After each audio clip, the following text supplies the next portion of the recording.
456, testing the English channel. No sé si me podéis oír, chicos, probando el canal de español. Bueno, ya me avisáis vosotros cuando me estéis escuchando, ¿vale?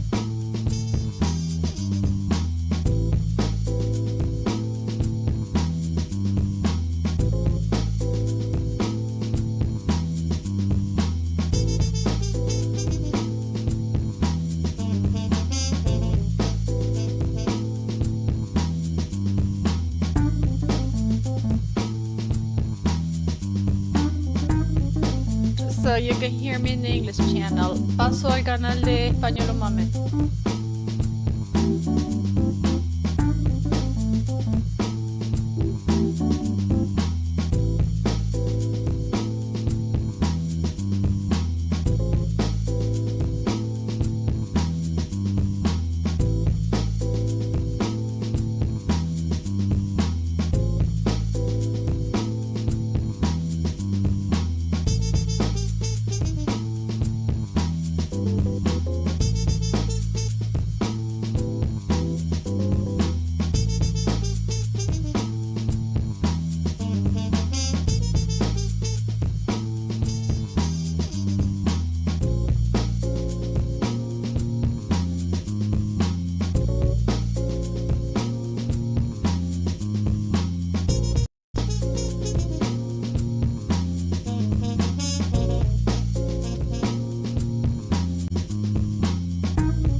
Welcome to this FLAR webinar titled Situation and Perspectives of the Financial System in Partially Dollarized Economies of Latin America, Insights from Central Bank Technicians. During this webinar, we are going to walk you through the analysis and outlook of the financial system to be delivered by some of the key central bank technicians of Costa Rica, Paraguay, Dominican Republic, and outlook of the financial system of partially dollarized economies in Latin America, organized by the Latin American Reserve Fund. In this session, we will hear insights from leading technical experts of the central banks of Costa Rica, Paraguay, Dominican Republic, and Uruguay. This webinar will be conducted in Spanish with simultaneous translation into English available on Zoom. To select your preferred language, simply click on the interpretation button and choose English. Now I will switch to Spanish.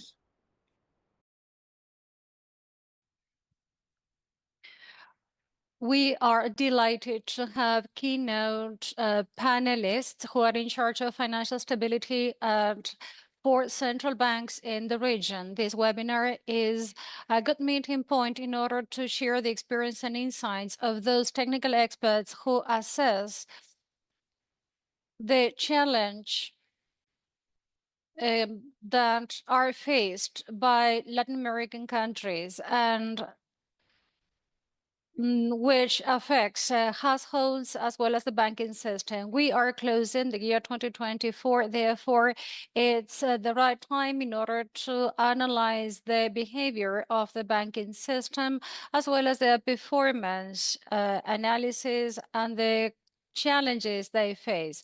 During this panel, we are going to talk about the current situation of financial systems and the monetary and financial measures that have been taken and how they have affected the stability of these economies. We will also walk you through some of the insights and outlook for the future. We would like to thank Mr. Julio Rosales, who is the Director of Financial Stability at the Central Bank of Costa Rica, Bernardo Rojas, the Director of the Macroeconomic Statistics Department at the Central Bank of Uruguay, Carlos Delgado, Director of the Regulation and Financial Stability Department at the Central Bank of the Dominican Republic, and Victoria Landaberry, who is the Head of Financial Stability at the Central Bank of Uruguay. So these are our keynote speakers. We are going to have 2 rounds to be moderated by Andrea Villarreal, my colleague, and myself. So let us start with the first round. During the first round, each panelist will have the possibility to talk about the current situation of the financial system in each country and some of the recent political measures that have been taken. We are going to start with Carlos Delgado, who is the Director of the Regulation and Financial Stability Department of the Central Bank of the Dominican Republic. This entity has been in place for almost 15 years. He holds a degree from the Institute of Santo Domingo in economics as well as financial legal matters. Thank you very much, Carlos, for joining us during this webinar. I'm delighted to be here, Carlos. I would also like to thank Andrea and Flor, one of our partner entities, and I'm delighted to share this event with other colleagues from the region. As you have just said, we're going to start out by describing the current situation in the Dominican Republic. So please let me know whether you can all see my presentation on the screen at this point. Yes, we can. Thank you very much for the confirmation. Okay, let me give you some quick context for those of you who are unacquainted with the Dominican Republic financial system. This system is quite traditional with a financial intermediation or financial complexity characterized by capturing deposits in order to grant loans. Overall, it's perhaps amongst the financial systems that, given its stock over GDP, as you can see on the graph, shows some particular characteristics. They account for 50% of GDP, whereas the credit portfolio accounts for about 28%, and 38% of these loans go to the general public. We should highlight that despite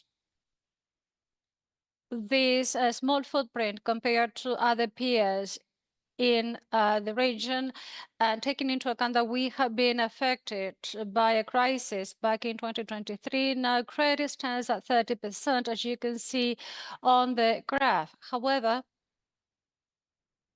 overall, the financial system has been moving faster compared to other items on the financial balance sheet, and right now stands at 100% over GDP. Taking into this context into account for the purposes of this webinar, we should now talk about the monetary landscape. In the case of the Dominican Republic, in mid-June 2023, we reduced our policy rates. At that time, there was a discussion and quite a likelihood in order to reduce interest rates, especially on the side of Federal Reserves. As a result, we found the right room in order to reduce our policy rates. These had to be changed in 2023, policy rates remained unaltered for the good part of 2024. In August 2024, we embarked upon a new pathway in order to reduce our policy rates by an additional 0.25 basis points.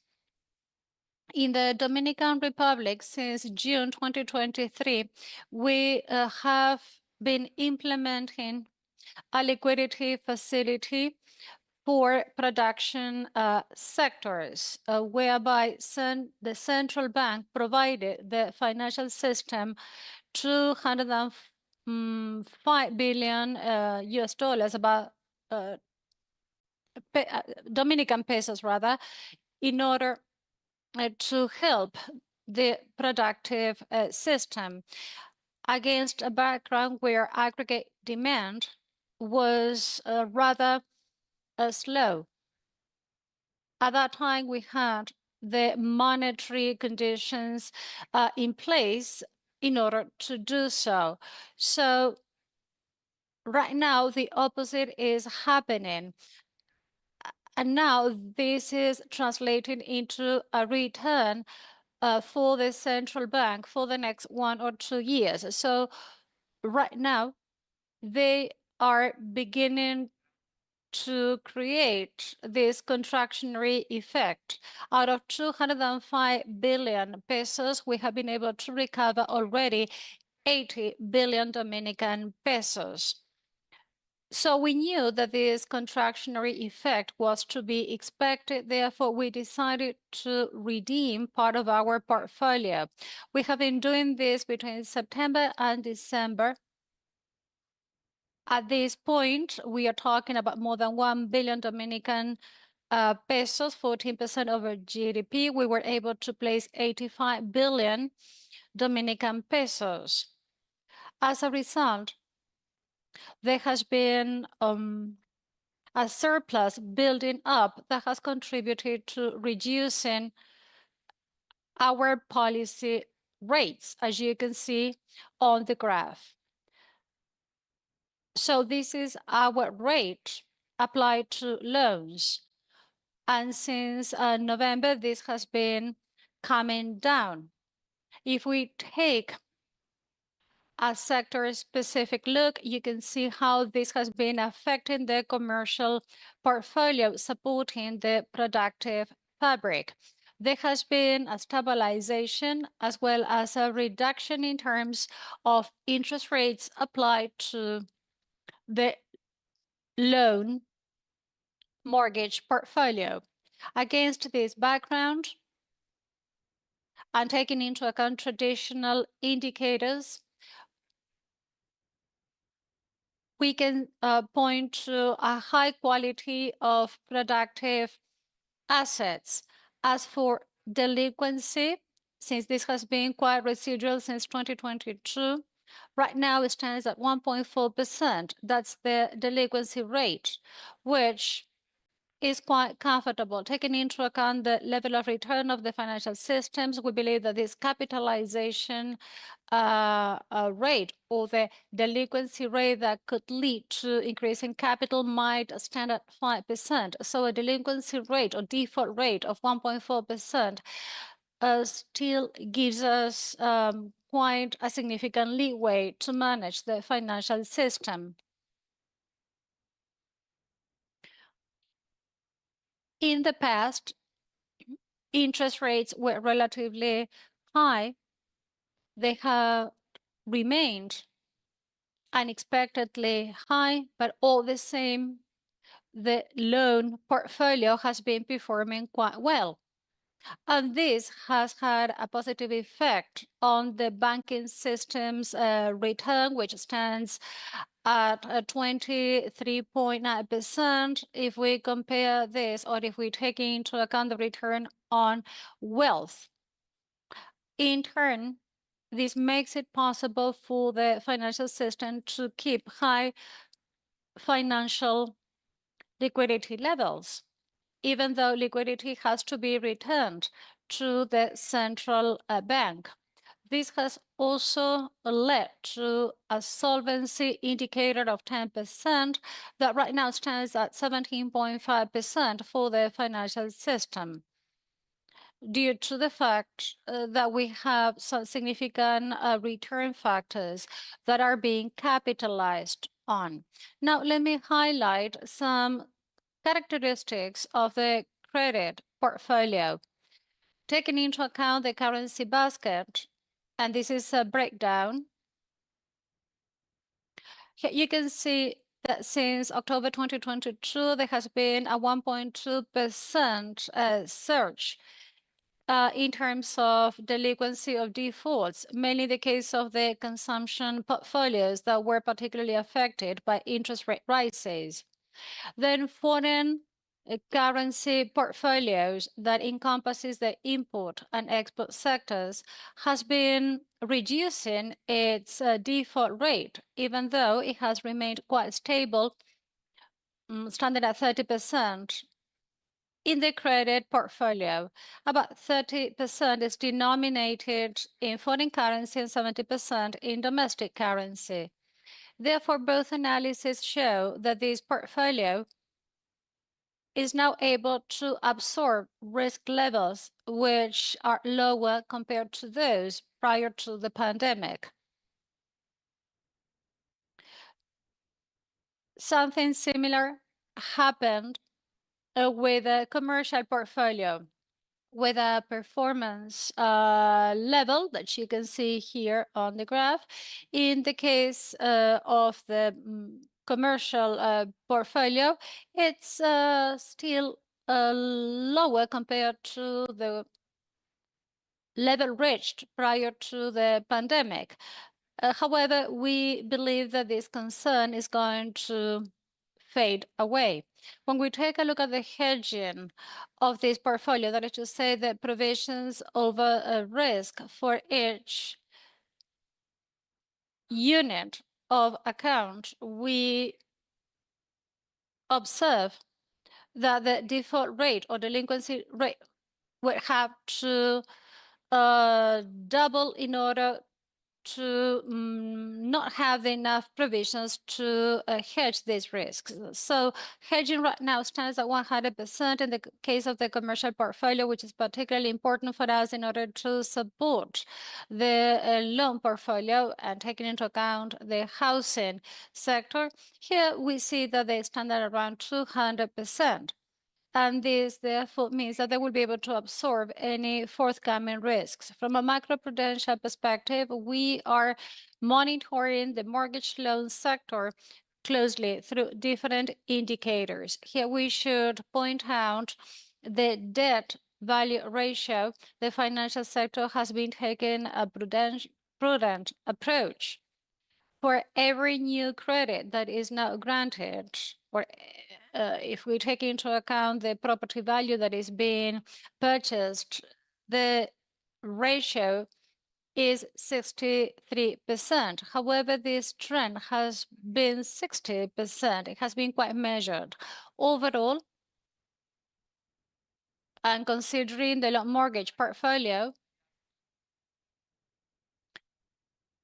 we observe that there has been a convergence or a stabilization of 54% in terms of the debt value ratio. That is to say, the loans are half the value of the price of the properties that are being purchased.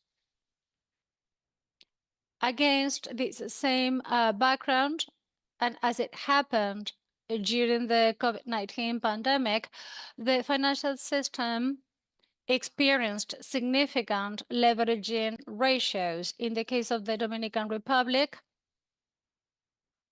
net assets over wealth account for 8.2 times. Therefore, exposure levels have been controlled quite significantly. As for liquidity, the financial system during this time has been able to build up significant liquidity surpluses, mainly because positive cash flows have been generated and are now being turned into holdings of central bank securities or stocks. Therefore, liquidity holdings over total net assets remains quite positive. And this is different from what happened during 2017 and 2020. In brief,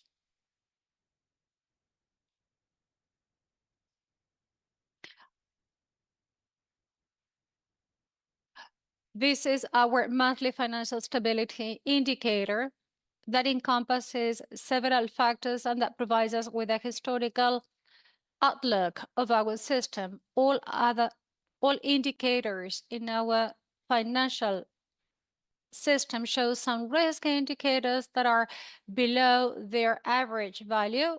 They are normalizing because the default rate among households has been going up. However, it has remained unaltered below the average in the system for quite some time, and it has left behind a high level of risk exposure, as it happened during the 2003 crisis, where it reached a record high, to be followed by a second record high during the pandemic. I hope that I have been able to give you an overall context about how our monetary policy has been working in the financial system in the country. Thank you very much for sharing your experience in the Dominican Republic, showing the indicators that point to resilience in the financial system, providing financial stability. Thank you for this historical outlook. We can see how solvency, profitability, and liquidity were high, but there have been some delinquency challenges, which, however, seem to be under control. Now, I would like to give the floor to Julio Rosales, the Director of Financial Stability of the Central Bank of Costa Rica. Julio has been in office since 2014, and since 2016, he's a technical secretary of the Financial Stability Board at this bank, and he filled in different positions within the institution. He holds a degree, and he holds a master's degree in project management. So, Julio, you have the floor. Please go ahead.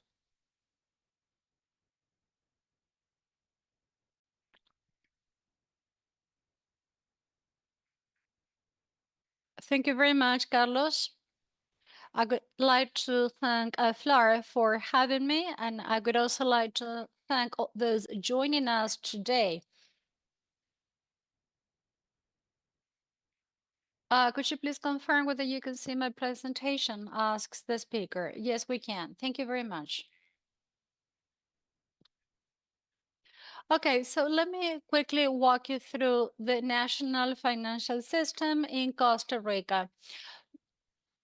In this graph, you can see an overall, the overall context. There are 14 commercial banks out of 44 entities. Out of the 4 largest banks, 3 banks in Costa Rica are state-owned. And these state-owned banks have their balance sheets denominated in domestic currency, by contrast with the other banks, which are privately held and whose balance sheets are mainly denominated in foreign currency. There are 29 players in the stock markets with 13 administration companies and investment funds. Then we have 6 national pension entities in the national system. And as for the graph below, you can see a breakdown of the deposit entities and financial intermediaries that account for 67% of assets, followed by the pension system with 22% of share. Now, let me walk you through some indicators. This is the solvency indicator showing the equity solvency of the banking system. For all the financial intermediation system since December 2020 onwards, the level has remained below the regulatory bound of 10%, showing an upturn over the past years. Let me quickly mention that at the closing of 2019, prior to the COVID pandemic, there was an equity solvency indicator at the time that was quite suitable compared to the regulatory requirement. And that was, of course, a positive factor in order to face the pandemic at the time. Over the process, there were 2 key supporting measures that were implemented. On the one hand, regulations were relaxed significantly, mainly with regard to the risk of payment. And on the other hand, a financing facility was granted by the central bank in order to provide better borrowing conditions to all those that were particularly hit by the pandemic at the time. If we now take into account the return over equity indicator, or ROE, here you can see that this return is rather volatile. In the second half of 2024, this is what has been happening, and this volatility has to do with a foreign exchange reappreciation. You will see that legal entities have long positions in terms of foreign exchange rates, and they have kept this appreciation unaltered. Then there was a change in interest rates that also affected the cost of liabilities, and credit came to full stop for quite some time. Then the efficiency indicator was improved quite significantly in 2023 for the most part, and also during 2024. As a result, this indicator looks a little bit volatile over time. Okay, with regard to liquidity, we have 2 indicators, one that is called ICL, which is well known internationally, and then we have the MN match indicator. As for the ICL indicator, these are the figures reported prior and after the pandemic. As you can see, these indicators posted twice as much the regulatory limit. Another highlight is that in this case we have lower wholesale financing denominated in US dollars, which is also a significant development, because here we are talking about financing that tends to be more volatile and more vulnerable to market fluctuations. Therefore, the market not only has liquidity surpluses based upon these indicators, but also a financing structure that is considerably more stable. Okay, now let us discuss some key dollarization indicators. This is the financial intermediation system that is regulated. In the long term, you can see both assets and liabilities with a downturn trend. These are the graph shows assets in terms of credits and investments. As for credits in the long term, we observe that there has been a downturn trend. There are some factors that contribute to this, and that is low and stable inflation. There has been a change of trend in the long term as for public finances, and there has also been more flexibility in terms of the long-term exchange rate. These three developments have contributed to posting a reduction in all these three indicators.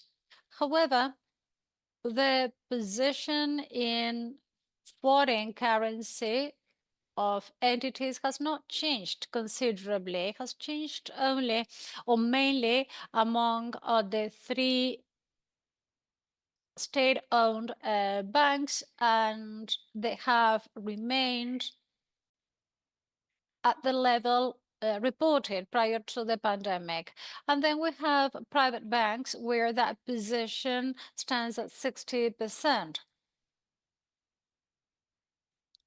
This percentage has remained quite stable over time. Nonetheless, in the short term, and if we now analyze what has happened over the past 2 years, you can see that since 2022, there has been a foreign exchange depreciation with some negative fluctuations to date. So since mid 2024, there has been an increase in short-term liabilities denominated in US dollars. No significant changes in terms of shares can be observed. This remains quite stable. As for term deposits, that is a slight increase. But if we are trying to invest in domestic currency, we see that such an approach has been negative since August 2023. On the credit side, there has been a significant increase in terms of foreign currency. There has been a recovery in both domestic and foreign currency. In the case of the domestic currency, well, it went down quite considerably, then it went back up during 2024. However, there is a particular thrust in the case of foreign currency. After credit has been growing significantly with no foreign exchange exposure, the rate began to slide down. However, credit denominated in foreign exchange rate with exchange rate exposure has been speeding up quite significantly, mainly due to loans granted to companies and also for consumption and cards. So the share of these credits has been growing over the past years compared to the level reported by cards that came down a little bit. Now, talking about the default rate, here we are talking about credit loans that are given in lieu of payment. Apparently, there has been a significant fall in this indicator concerning default in foreign currency. But here you can see that credit has been growing quite considerably. So if we disregard this element, the indicator grows. This has stabilized over the past months, but if we do not take into account the denominator factor, that is to say credit growth, there is a growing trend.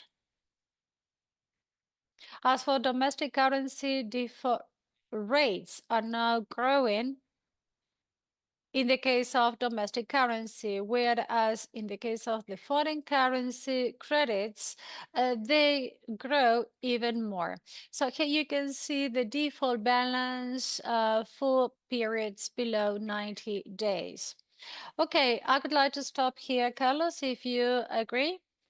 So I can continue afterwards during the second round. So Julio, you have described the challenges faced by the banking system in Costa Rica, which has been characterized by significant resilience. There was a significant downturn in 2022 and 2023. However, you were able to remain above regulatory requirements. The regulated system has also changed and it has reported some negative values. However, we have to take into account the foreign credits have been created inflows in foreign currency, but we're going to discuss that afterwards. Now we're going to give the floor to Bernardo Rojas, the Director of the Macroeconomic Statistics Department of the Central Bank of Paraguay. He has more than 30 years of experience there. He filled different positions within the institution in Paraguay. For example, he was the Director of Macroeconomic Statistics. He graduated from the National University of Asunción. He holds a master's degree from the University of Tucumán in Argentina. Thank you very much for joining us today. Bernardo, you have the floor. Thank you very much. I would like to extend a warm greeting to all attendees and also to Carlos for having me.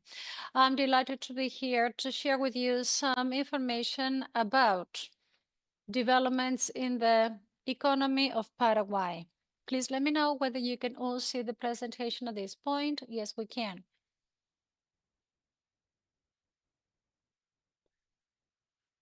I will try to summarize my presentation. First, I'm going to describe the characteristics of the financial system in Paraguay and its trends and the challenges it faces. And next, I'm going to talk about the outlook in the short term and the challenges that we face going forward. This financial system that is supervised by the Central Bank of Paraguay accounts for 94% over the total 0.44%. We have 17 banks all in all. One of these banks is a state-owned bank. The other banks are privately held. Two of them are subsidiaries of international banks with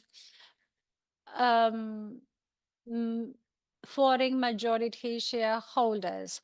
I would like to highlight during my presentation that the financial system I'm describing does not include cooperatives that also represent 10% of the financial system, but is not supervised by the Central Bank of Paraguay. When talking about financial entities and banks in Paraguay, there are some particular characteristics that are worth mentioning. And here we're talking about the dollarization of credits and deposits that account for about 40% all in all.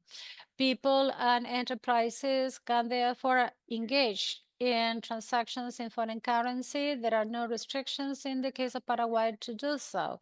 But afterwards, we'll see that this relatively high dollarization does not actually clash against the policy that is now being put in place in the country to target inflation. During the pandemic, There has been a significant decrease in policy rates of 4%, from 4% to 0.75%, but therefore going down by 3.25 basis points against a low inflation background. And this has remained so for about 1 year. Then in 2021, there was an international bottleneck, and there were mainly supply chain issues that took place globally. We were particularly hit by a drought at the end of 2021 and in early 2022, which was subsequently aggravated by another crisis, the one that occurred between Ukraine and Russia, that had an impact on commodities. In our case, it did not affect our cost structure. However, inflation speeded up, and in April 2022, it reached 13.8%. So 16.18%. So in line with this, and given the mismatch of these expectations, the central bank decided to enforce some policy rate increases in order to place it at this level in the second half of 2022. On the other hand, there was a reduction in the inflation rate, so the monetary policy was also reduced, standing at 6% as we speak, which is near the neutral target rate that Uruguay intends to apply to its monetary policy. This is reflected by lower interest rates in the financial system, whether we're talking about the interest rate applied on assets or liabilities. Now, with regard to credits, we see that the economy is quite active at this point in time. There has been an exchange rate effect of 17.08% at this point. Deposits are also accompanying this need to grant more loans in domestic currency. This has been growing by 12.77%. In the case of foreign currency, has been growing at a rate of 6.44%. We should also highlight that credit has remained quite robust lately, and this is happening in a context where indicators are quite positive, talking about financial stability, with return levels going up 22.92%, surpassing other countries in the region. The default rate is going down. Right now, the rate is 2.44%, and solvency standing at around 17%, which is quite above regulatory requirements of 12% for Tier 1 capital, or taking into account risk-weighted assets. So provisions surpass 100% of the past due portfolio in the financial system. We should also highlight along these lines that there has been an improvement in the quality of credit. Paraguay has been enforcing a number of measures in order to implement fiscal and health-related measures. The central bank in turn has adopted several measures concerning monetary policy as well as credit policies. In this regard, there is one particular measure that should be underscored.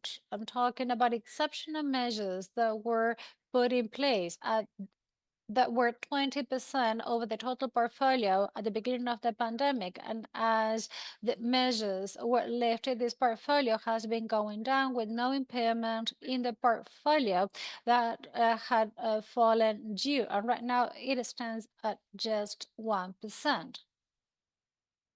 If we now draw a distinction between credit in domestic currency and foreign currency, there has been an increase of 19.8% in one case, mainly driven by consumer loans. And then enterprise loans has also been growing at 13.5%, but with a sector diversification that is worth mentioning. Credits in this case account for about 10% over GDP. And no doubt, this is still considerably below what we can see in other countries in the region. The same happens with enterprise loans, which still remain considerably below those reported by other countries in the region. We should also highlight that Paraguay has a 50% dollarization as we speak. Therefore, we can say that we still have some leeway for credit to keep on growing in the direction of households and companies. And in closing my presentation, I would like to mention that household delinquency has been going down. Here we're talking about highly atomized credits. The default rate is relatively low, as you can see on the left-hand side. Enterprises have significantly low delinquency as well, and their default rate, however, has been improving lately. We believe that given the current economic situation, which is quite dynamic, and taking into account the current monetary policy in place and lower unemployment, credit will continue to climb in the forthcoming years. So let me stop here. Carlos, back to you.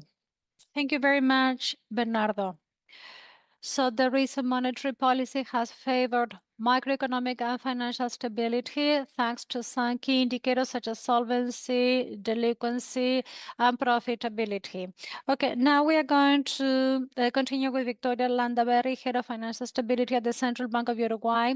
She has 15 years of experience in the financial system.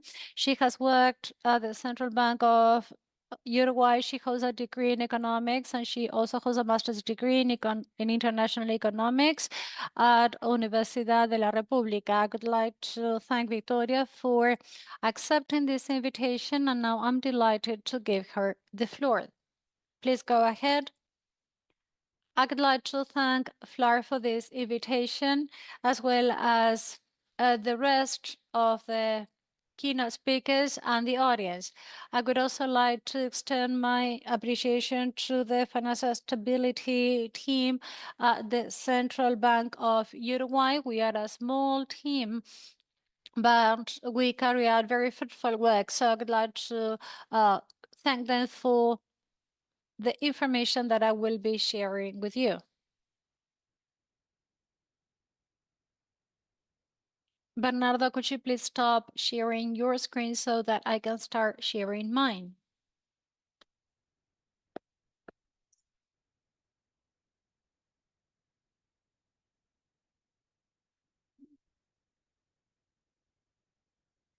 So the purpose of this first part is to describe the financial system in Uruguay for those who are not acquainted with it and how it has been evolving as of late. Well, credit has been a development measure in general in Uruguay. This has remained quite measured, accounting for 30% over GDP. Perhaps this is not the only country with this kind of situation, but when we compare ourselves against other international peers, these numbers seems to be quite modest. Now, talking about banking entities, let me focus on such entities mainly because they are at the core of the financial system in Uruguay. We have a particular characteristics. We have 9 privately held banks and 2 state-owned banks. There is a mortgage loan bank that is devoted to granting mortgage loans, and then the Bank of the Republic. This is a state-owned bank with a high concentration of about 50% of credits being granted by these state-owned banks. So in our financial systems, there are not many institutions and the concentration is high. Nonetheless, this 30% over GDP has been growing. Credit has been climbing over the past years. With regard to currencies or the currency basket, taking into account the credit aggregate, there has been a change in composition until 2020, 2021. Foreign currency seem to be more or less at the same pace as domestic currency, but there has been a change lately, and right now, loans denominated in domestic currency are growing. Well, you can see that US denominated deposits in Uruguay continue to outperform those in domestic currency. However, lately, domestic currency loans have been growing at a faster rate compared to those in foreign currency. This is quite a significant development pointing to a change of dynamics. What about the underlying factors? Of course, we have a roadmap, and that is to reach a quality domestic currency in place. Therefore, we are talking to different stakeholders. Also, statistics are now being published in domestic currency. With regard to the dollarization policy, there is a key aspect, and that is to do good inflation targeting, and that is one of the main achievements of the Central Bank of Uruguay. For 17 months running, that has been the case with an inflation expectation convergence. Since 2021, you can see the nominal interest rate. If we coupled with a fall in inflation, which is critical in order to develop the national system in domestic currency, because right now there is some preference for domestic currency, and this has led to this turn or this change that we expect will be sustained over time in order to keep this level of deposits in domestic currency. From a sector-specific perspective, I would like to share some information. Here you can see the number of credits held by families and also by the farming sector, which is core in the country. If we take into account consumer loans, and if we analyze all components, there has been a significant increase since 2017. Mainly for the acquisition of vehicles. This is comparatively lower, but these kind of consumer loans have been increasing, mainly in the private sector. Now, what happens when we analyze the composition of credits broken down by currency, taking into account households and enterprises? The context is quite different between the two. If we analyze the composition of credit for enterprises, we see that a high share of about 80% corresponds to foreign currency loans. Even though there has been a drop, it still remains high. In the case of household credits, the opposite happens. Most credits are denominated in domestic currency, and this is due to regulations in force, which has to do with the level of indebtedness by households. Many the fact that many companies have debt denominated in foreign currency has to do with the fact that they do not want to fall into any mismatch. Enterprise credits that show that a lot remains to be done in terms of dollarization. With respect to delinquency, there is a financial services superintendence that has taken a number of measures to grant more loans during the pandemic and also concerning maturity dates. This has conditioned or has had an effect on delinquency that did not actually show all the relevant indicators in the balance sheet. However, all these measures have shown that in specific or at specific moments, these measures can be successful. Once we left the pandemic behind, we do not see any overshooting in terms of default, which means that enterprises and households have been able to benefit from these measures. In Uruguay, and in terms of credit quality and default, we can say that delinquency is lower compared to other countries, as we have just observed. In the case of household delinquency, it's a little bit higher compared to enterprises, it's about 3%, and lower in the case of companies. Now, if we take into account the financial system in terms of solvency, stability, and liquidity, Uruguay's solvency indicators, as you can see in the first graph, are considerably above regulatory requirements. This has characterized the economy in Uruguay. Banks tend to keep capital levels above minimum requirements, both in the case of private and state-owned banks. Another characteristic in Uruguay is that the liquidity coverage ratio tends to be high. We observed that during the COVID pandemic, when there was an increase in liquidity within the banking system. All in all, we can see that this is twice as much when we talk about the liquidity coverage ratio in foreign currency or domestic currency. So it's a financial system that is ready to face any strains in the financial system. When we analyze or when we compare the level of return, it's quite low, but over the past years, it has been growing quite markedly. And as a matter of fact, it right now stands at one of the highest levels over the past 6 years. So the financial system in Uruguay seems to be standing on a strong position with right liquidity levels after the pandemic, with some attainments in terms of currency composition. There have been some attainments, such as fulfilling the inflation target, which is normally the number one step in order to have a solvent financial system denominated in Uruguayan pesos. Thank you very much, Victoria, for an excellent presentation. It's quite interesting to hear that the banking system has been tightened after the effects of the pandemic. You have pointed out the increase of return solvency and stability, more relative growth in terms of the portfolio in domestic currency due to the implementation of some monetary policy measures. We therefore close the first round. All technical experts have talked about the resilience of their central banks.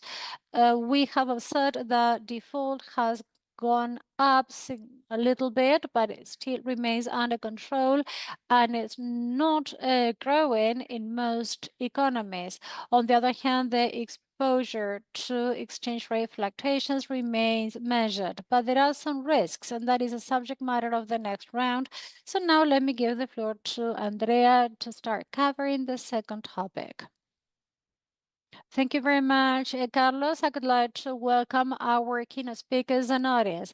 We are going to start out the second round. During this panel, we're going to talk about the challenges, risks in the short term faced by financial systems and the outlooks. And we will try to analyze the vulnerabilities and challenges going forward. To start out, I would like to give the floor to Carlos Delgado, who can describe the situation in the case of the Dominican Republic. Thank you very much, Andrea.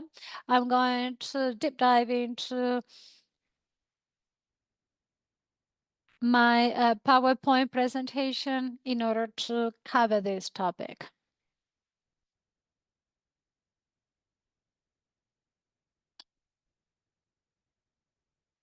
In the case of the Dominican Republic, and this is similar to other countries, as has already been presented by my colleagues. Right now, there are some favorable conditions in the financial systems that enable us to assess short-term risks, and we feel quite comfortable in doing so. In the particular case of the Dominican Republic, we were quite cautious in assessing the continuity of the credit portfolio dynamism, especially in a context where the central bank is promoting a monetary policy that is going to be a little bit more lax. And this might lead to some concern because, against a background where interest rates remain high and where a reduction is intended, the banking sector's expectations as to how the credit portfolio will perform, which is the key element in the financial system, is very important. We know that in the Dominican Republic, entities tend to maximize their gains by raising interest rates when the credit aggregate is affected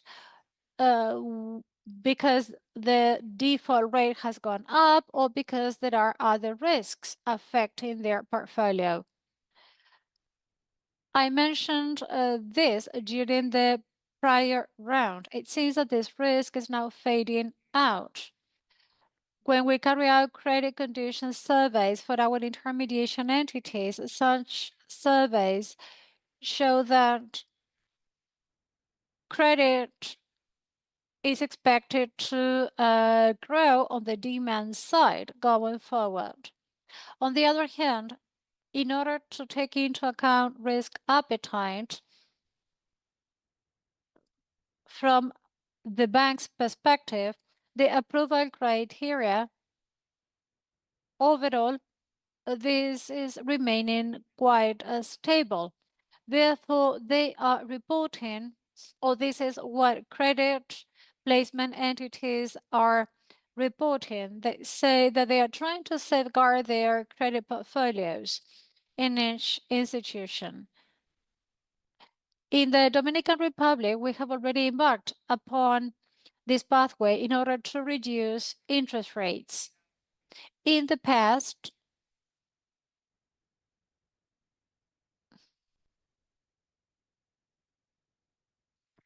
we had to establish for how long our portfolios could keep high interest rates, or whether any oxygen whatsoever was still left, even though the default rate has been growing, but it has been kept in check in 2022, 2023, and in 2024. We can see that there has been a gradual transition with high interest rates on the assets side. Taking into account the monetary policy and some of the data that have been published in December as for interest rates on assets and liabilities, we see that our projection models are pointing to a significant turning point to be expected in 2025, where the equilibrium level of the financial systems portfolio, when talking about default rates, would be below 1.5% or slightly below 1.5%, which is quite a manageable equilibrium level because it's even lower to the one reported by the Dominican Republic banking system prior to the pandemic.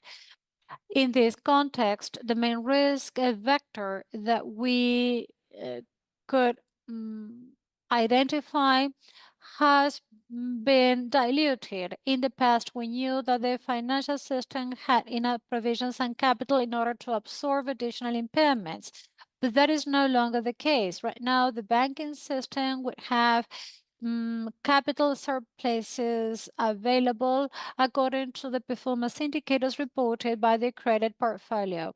Having said that,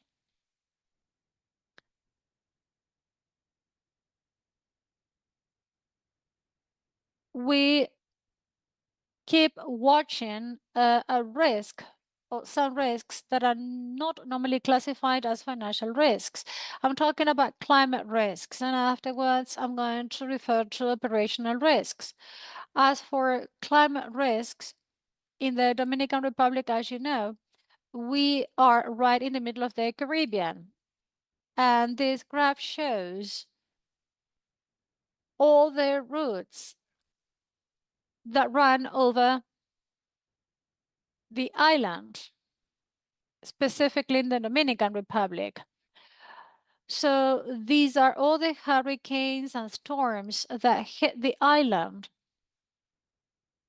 over the past years. So we are talking about many extreme natural disasters hitting the Dominican Republic and leading to significant losses for the country's economy and also for the financial system, especially in the case of Category 4 and 5 hurricanes. Given the size of the island, somehow these developments affect all territories. In general, these routes, when they begin in one extreme of the island, they eventually affect the opposite extreme of the island given their scope. Therefore, climate risks are now a significant factor that we are monitoring going forward. In 2025 and afterwards, we believe that global warming will reach 1.5 degrees more. This is something that scientists are already taking care of. Literature has already factored in climate risk. There has been a significant turn in this respect. We believe that regulators will begin to take some policy-related measures in order to tackle these kind of risks that should be more proactive.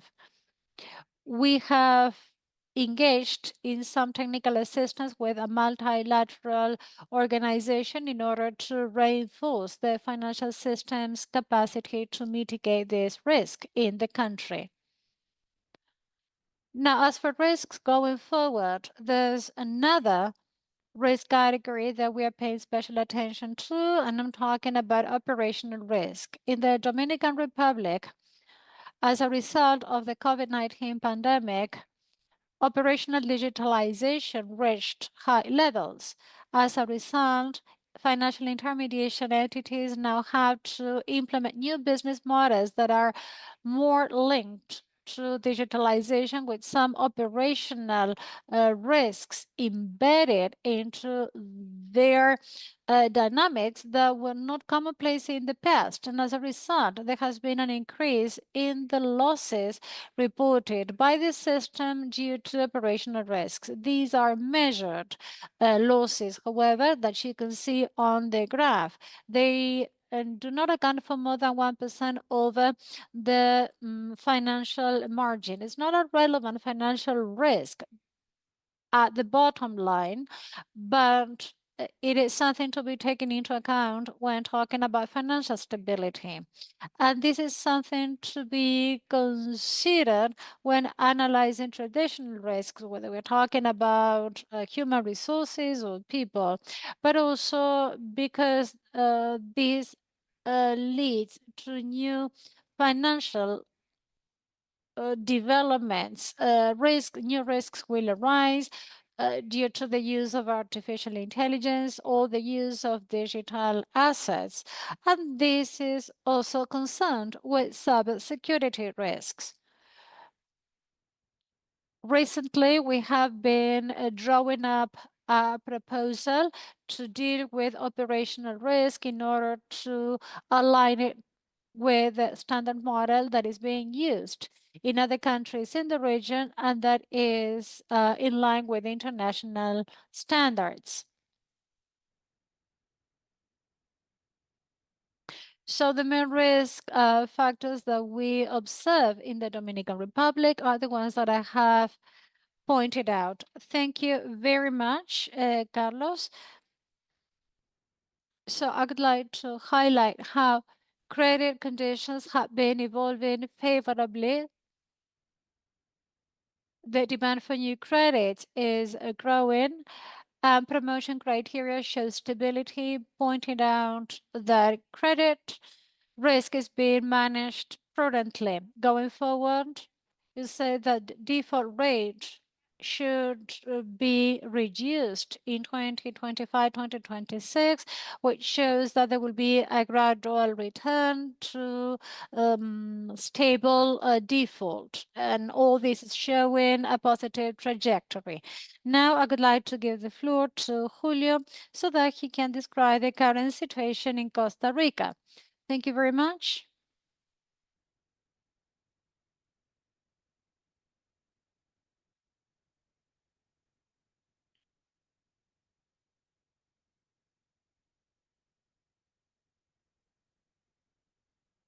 Well, credit denominated in foreign currency shows significant acceleration over the past year. Dollarization indicators whether on assets or liabilities will continue to fall. Since 2022, there has been trend in the exchange rate, and people were not investing or saving in domestic currency.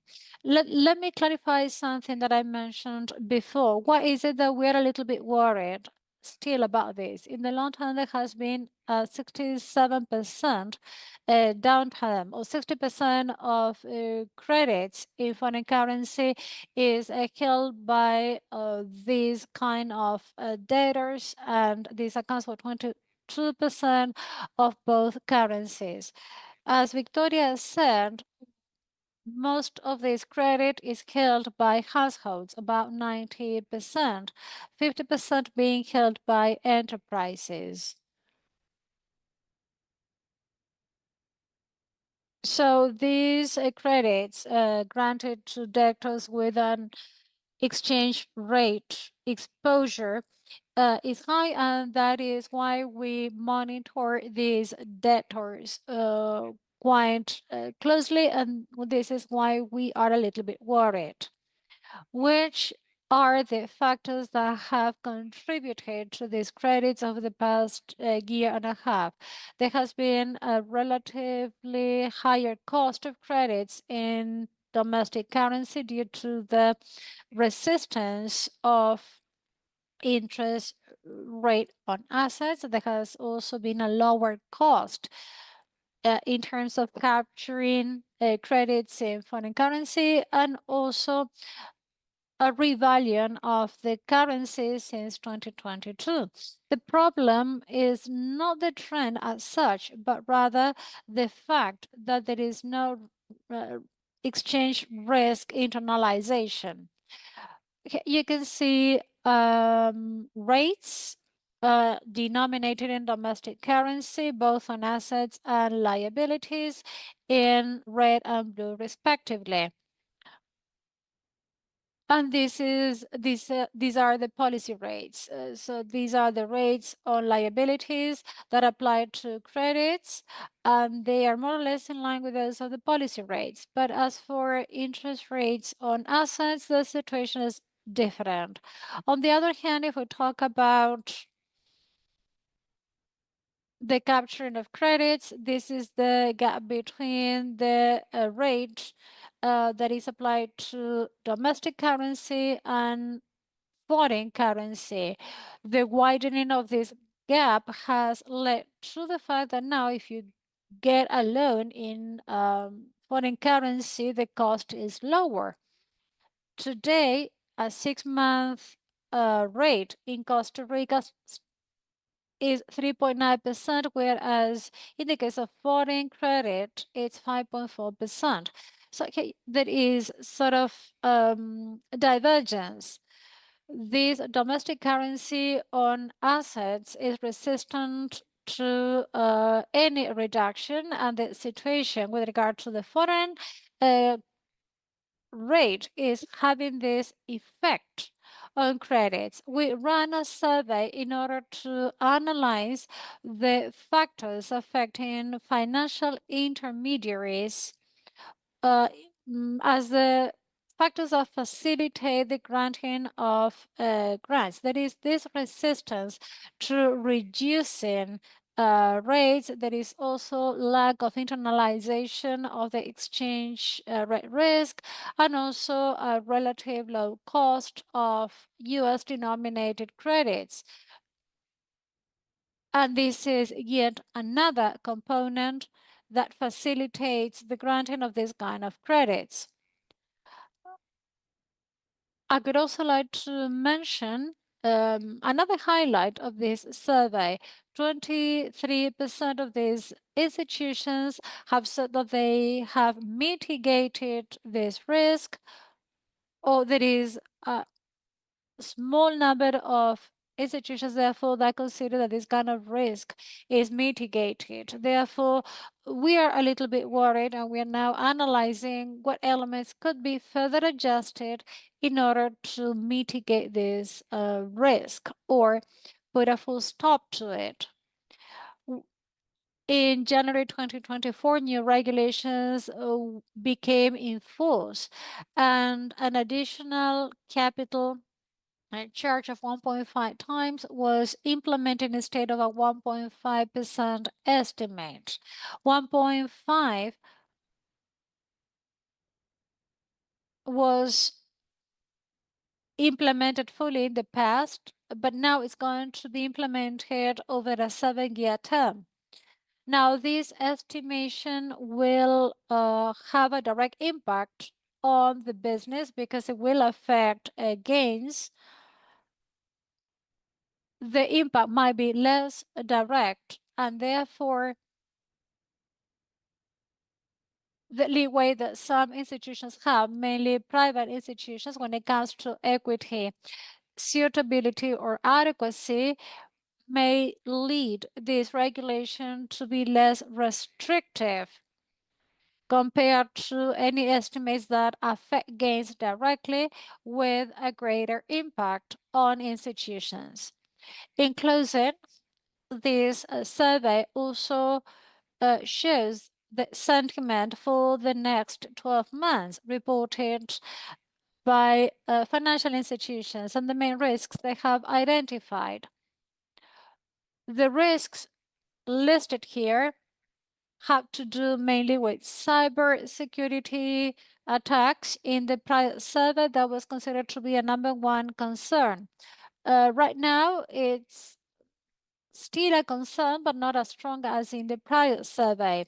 In the previous survey, public finances were not considered to be a relevant risk. Actually, it was reported as green or of low risk. Now, however, public finances are considered to be a risk of greater concern for the intermediation system. This is the confidence indicator that is also based on another survey. In general, the system maintains an adequate confidence level that has been on the uptick, on the other hand. However, you should know that this year there were two entities, a cooperative and a financial institution, that went into receivership that account for 2% or 2.5% over the total system. Nonetheless, the system is still confident enough, and going forward, we believe that domestic rates will continue to fall. We therefore envisage that confidence levels will remain stable, with no significant developments affecting such level of confidence. Thank you very much.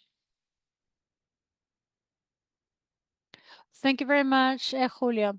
Like in the case of the Dominican Republic, you have mentioned that in Costa Rica, the system has proven to be resilient in the face of economic shocks. According to the Financial Stability Survey, some risks, such as our resistance to reducing rates and the fact that some entities have not yet mitigated the risk of exchange rate exposure. Going forward, one of the main elements to be taken into account have to do with external factors that are related to the impairment of growth, globally speaking, more volatility in exchange rates, and cybersecurity attacks. Julio mentioned that in the Dominican Republic, the financial system keeps confidence level and indicators stable. Now, let me give the floor to Bernardo Rojas, who will talk about the current situation in the economy of Paraguay from this perspective. Thank you very much, Andrea. Let me go back to my presentation.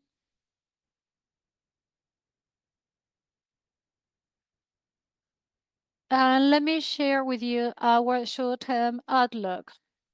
In the global context, the global economy has been growing at a good pace, the same as in the region. In 2025, we believe that the economy will continue to grow. In the global context, inflation is going down in the main economies, and the international rates of leading countries are also going down. In the region, the same is happening except for Brazil, where the international interest rate is the one that you can see here. Now, talking about Paraguay specifically, our foreign debt level is relatively low. It remains at 35%. International reserves remain quite high at 22% of GDP. Recently, an international rating company has given investment grade certification to Paraguay, and we hope that in the short term, going forward, another rating agency will do the same. From a domestic standpoint, in 2024, there was a shift of 3.8% to 3.4% in terms of the projections of GDP over inflation. Inflation is nearing the target of 4%, and in the short term, we do not envisage any developments that might have a significant impact on our monetary policy. On the other hand, inflation target and expectations remain anchored to 4%. If we now analyze the results of this survey that we run quarterly in the financial system, we observe that the economic situation based on this survey is optimal in order to grant loans. These are the answers of almost 80% of respondents, and these are also the expectations for other sectors for loans on a 6 or 8 or 12-month term. So there is low likelihood of significant shocks. The system remains still quite solvent, quite about the 12% regulatory requirement, and even after applying these significant shocks, taking into account portfolios that might fall due during this fiscal year. Now, in closing, this chapter concerning the financial system in Paraguay, let me touch upon some external factors that could have an impact on the country's economic development or performance, as well as on the financial system's performance. But in the past, we proved to be able to mitigate such shocks, therefore preventing the financial system's balance sheet from being seriously affected. We believe that we still have many challenges ahead that remain to be overcome. New regulations were enforced in 2016. We still have some room for improvement to continue adapting our regulations to international best practices and standards. On the other hand, we observe that financial inclusion in the country underperforms compared to other countries in the region, and that therefore remains yet another challenge in order to be able to cover as many people as possible and bring them into the financial system. Thank you very much. Thank you, Bernardo, for sharing your view about the outlook and challenges in Paraguay.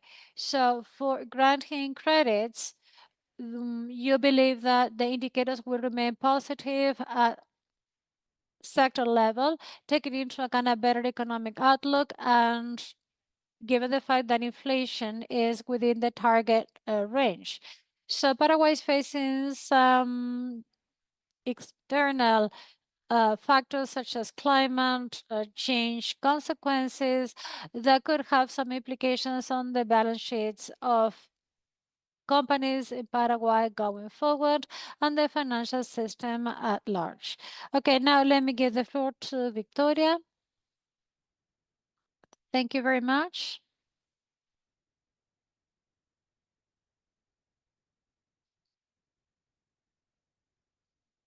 I hope that you can all see the presentation.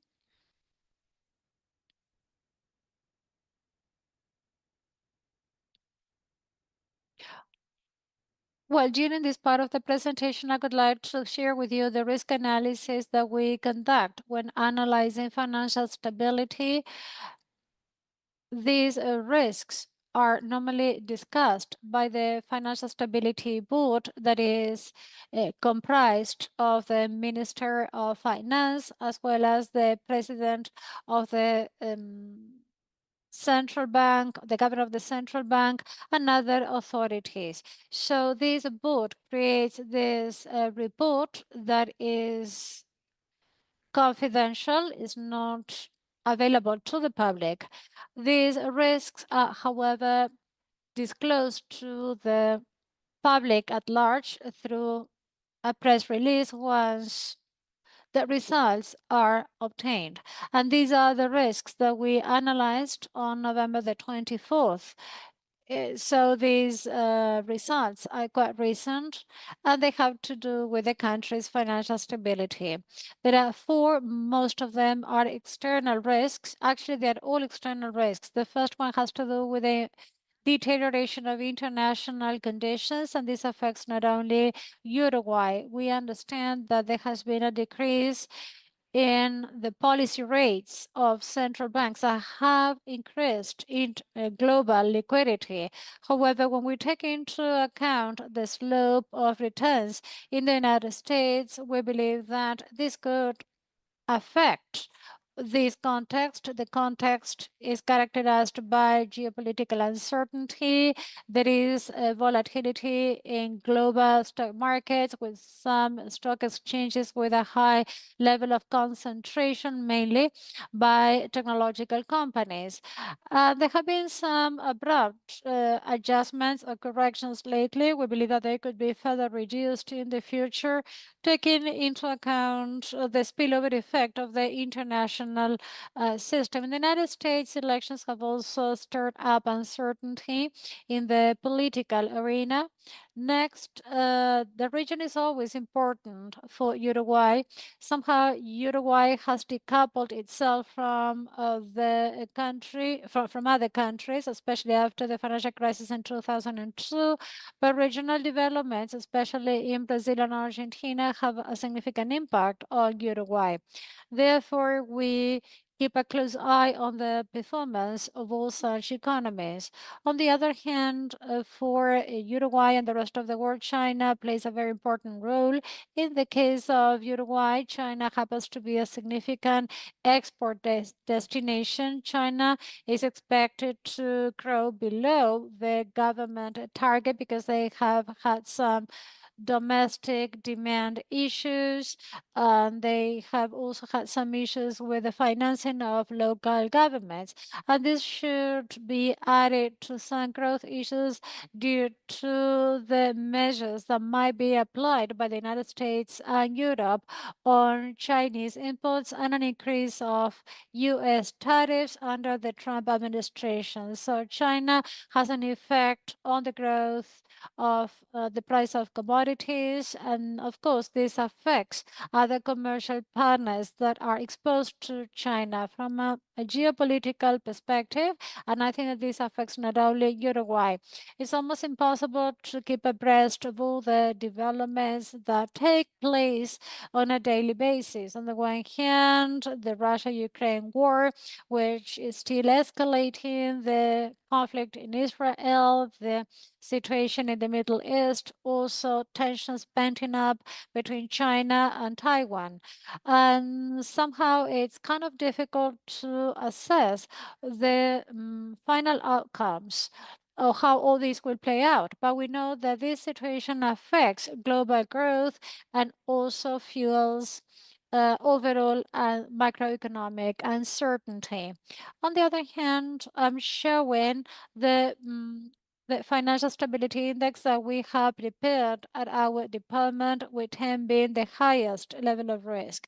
And then you have the global index shown in gray, broken down by the real sector, the financial sector, and the external sector. The real sector shows the current situation, the 2002 crisis is the last financial crisis that hit Uruguay, where these indicators reached a record high. Recently, over the past months, we have observed that the global index has remained at relatively low levels. So we understand that financial stability in Uruguay is quite sound. In the financial sector, we observe that it has reached a record low at this point. Therefore, we stand in a good position. As for the main risks for Uruguay affecting the financial system in the country have to do not only with these four elements. We also observe that there are foreign factors affecting our financial system, because there are some high risks coming from outside.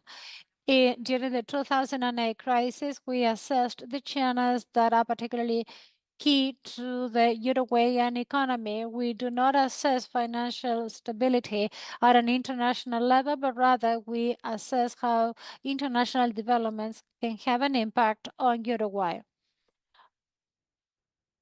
I would like to mention that in Uruguay, for the Financial Stability Department, climate change has become increasingly more important, and it's right on top of our agenda.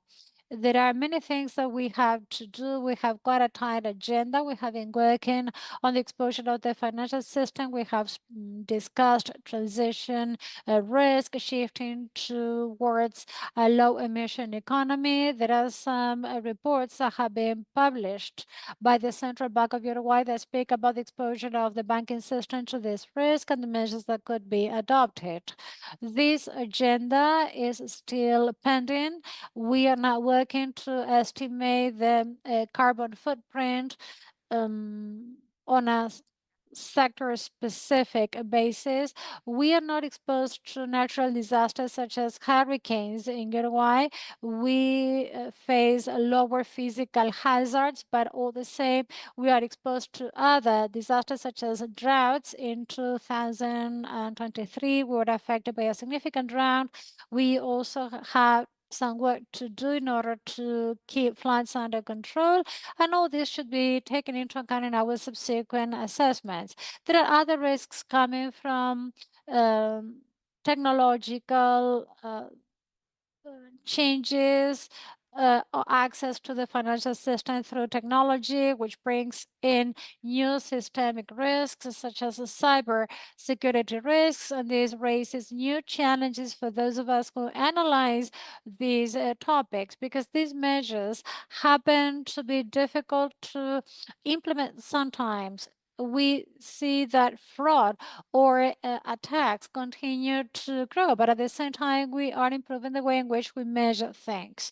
Therefore, there is sort of a trade-off between the actual data. We know that we are more exposed today, but we are reflecting this phenomena more and more accurately.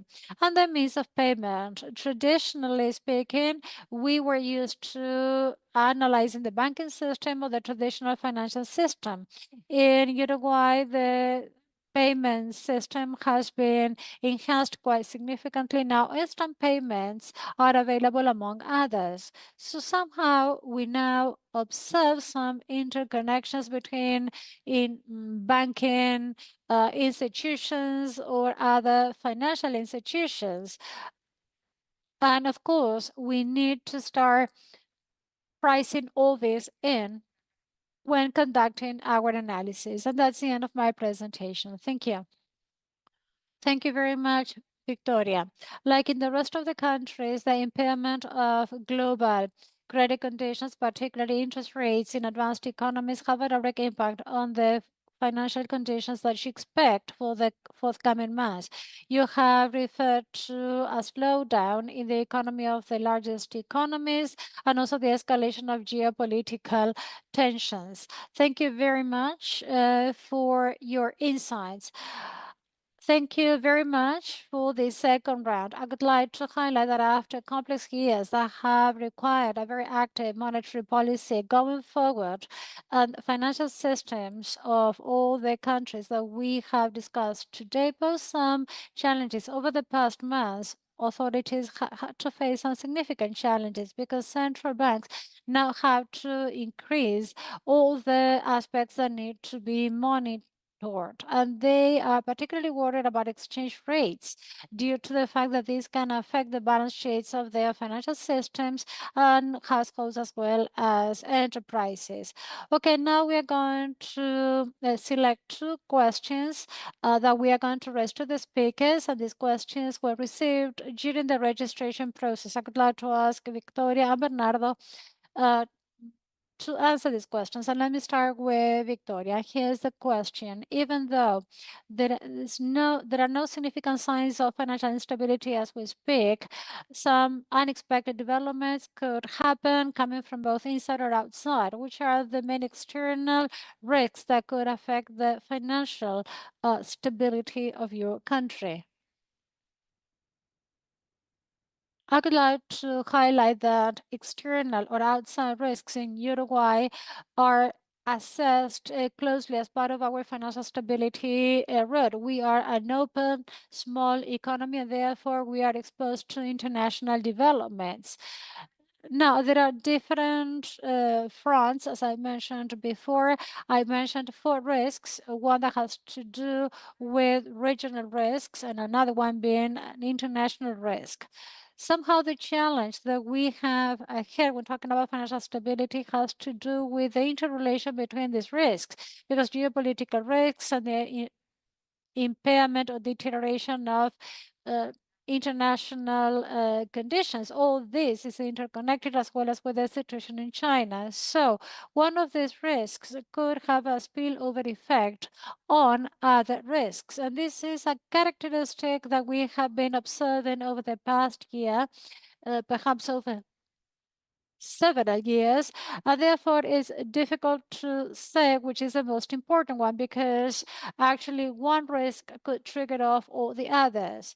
Perhaps we are particularly concerned with geopolitical risk, that is perhaps the one posing the greatest level of uncertainty, but they are all equally important. And they all, of course, make the analysis increasingly more complex, but at the same time, they could all trigger off other kinds of risks. Thank you very much, Victoria. Let me now give the floor to Bernardo Rojas, and here's the question. How vulnerable are households and enterprises in your country when interest rates abroad are high? And what happens if domestic interest rates remain high, and how that affects inflation targeting expectations? Well, as I mentioned before, household consumption in the country has been growing quite considerably, and the default rate, on the other hand, has been going down also markedly. I also mentioned that in Paraguay we have sufficient room because household indebtedness remains low compared to other countries on a like-for-like basis. From a risk standpoint, and if economic activity keeps the current pace, and provided that we keep inflation within the target range, and provided that interest rates go down, we believe that there will not be significant developments that might affect credits for households. Also taking into account that in Paraguay, households are normally holding credits and loans in domestic currency and not in foreign currency. Thank you very much, Bernardo. We have some additional minutes in order to close off with a question for Carlos. Carlos, what do you think is the main strength of your financial system in order to face potential developments that might lead to strong fluctuations or great volatility in the global markets going forward? Thank you very much for your question, Andrea. Well, the financial system in the Dominican Republic is relatively modest size wise, taking into account GDP. Therefore, we still have plenty of room to tap into new opportunities and risks. At the same time, the performance of the Dominican Republic's economy might go hand in hand with the development of the financial system. We have been able to maintain significant growth levels over the past years. This year, we are going to be growing near 5%. Core inflation has reached the target of 4% that we had set for ourselves. As a result, this has contributed to certainty in the financial system. Consequently, we have a much more positive long-term outlook. And we are also more confident in order to face credit risk. In the current financial system, we have some way to go or some leeway in order to bring in more strength. But there are two other elements that are worth mentioning. I believe that the other speakers also pointed out the fact that the credit portfolio has proven to be particularly resilient, particularly on the household side, despite the fact that sometimes conditions have been adverse. Adverse conditions are normally taken into account when conducting stress tests. However, they have been growing above estimates. And I believe that household resilience is a very important evidence that we need to continue reinforcing the financial system. The financial system has remained prudent, and that is a lesson that we drew from the 2013 crisis. The financial system adopted very conservative measures, and people's deposits were taken care of. Therefore, the financial system is now bolstered by very strong pillars. And in the global context, I believe the developments that we should expect might be very interesting. Okay, we have come to the close of this webinar. We would like to thank Julio, Bernardo, Carlos, and Victoria for your insights and for your feedback.